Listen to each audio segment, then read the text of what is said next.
S'il est un lieu où l'histoire a fait ancrage, c'est bien au lazaret de la Grande Chaloupe. Il n'y a jamais eu d'esclaves ici, mais des engagés, indiens, chinois, malgaches, comoriens. Construits à partir de 1861, ces bâtiments ont servi pendant près de 90 ans, avant d'être abandonnés vers 1950. La directrice du site défend avec ardeur la mémoire de ce premier lieu de rencontre des communautés de la Réunion. Le lazaret de la Grande Chaloupe est un lieu unique à La Réunion et même, je dirais, dans toute la zone océan Indien.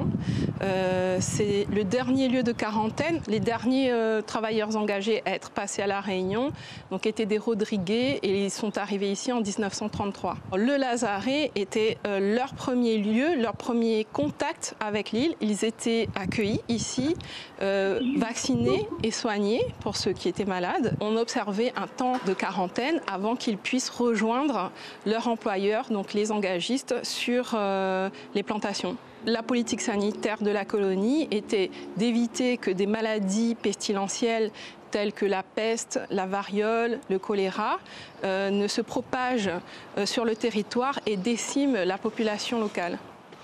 Sous l'autorité du médecin-chef, les murs du lazaret étaient gardés par des militaires. La quarantaine était efficace, mais il y a bien eu des fraudes, avec des navires qui débarquaient dans des criques cachées pour échapper à ce temps de latence sanitaire obligatoire. En fait, il y avait surtout des contestations parce que tous les voyageurs, peu importe leur catégorie sociale, étaient placés en quarantaine. Donc il pouvait y avoir des commerçants, des hommes politiques. Et donc du moment qu'ils se trouvaient à bord d'un navire où il y avait une maladie avérée ou suspectée, face à la maladie, la colonie, elle était intransigeante. Les marchandises et les plantes étaient également placées en quarantaine.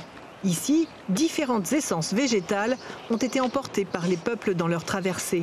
Héritage à l'usage médicinal ou culinaire que le musée du lazaret propose de découvrir au travers d'une exposition permanente.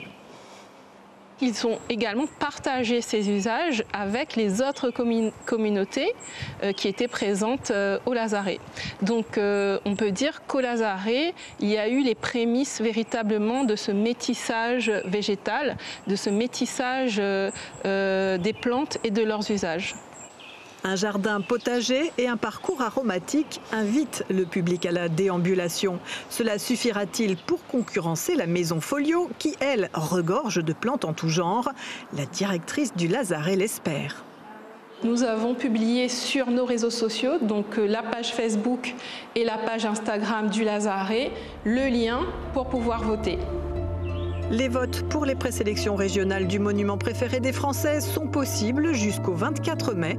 En attendant, les lazarets restent ouverts à la visite et vous attendent aussi pour la nuit des musées le 18 mai.